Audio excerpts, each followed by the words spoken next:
فوز جديد وتحول دبلوماسي لافت الإخوان يعزز موقع المغرب على الساحة الدولية، حيث أعلنت بوليفيا رسميا تعليق اعترافها بما يسمى البوليزاريو واستئناف علاقاتها الدبلوماسية الكاملة مع الرباط عقب مراجعة شاملة لسياساتها الخارجية.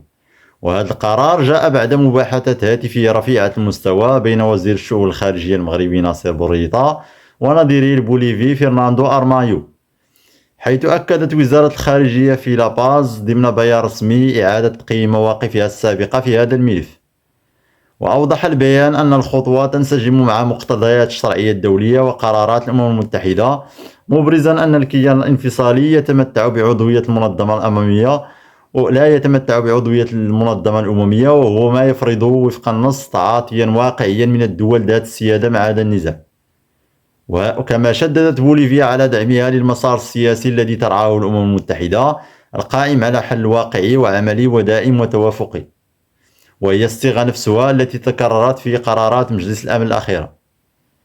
وعمليا اتفق الجانبان على خارطة طريق لإعادة فتح السفارات بين الرباط ولاباز في خطوة تعكس إرادة مشتركة لتعزيز التعاون الثنائي سياسيا واقتصاديا وثقافيا وفتح صفحة جديدة في علاقات البلدين. إذن هذا الإخوان فوز دبلوماسي جديد للسياسة الخارجية للمملكة المغربية ضدا في أعداء الوحدة الترابية للمملكة. شكرا على المتابعة، لا تنسونا بدعمكم واشتراككم في القناة ليصلكم كل جديد، وإلى اللقاء.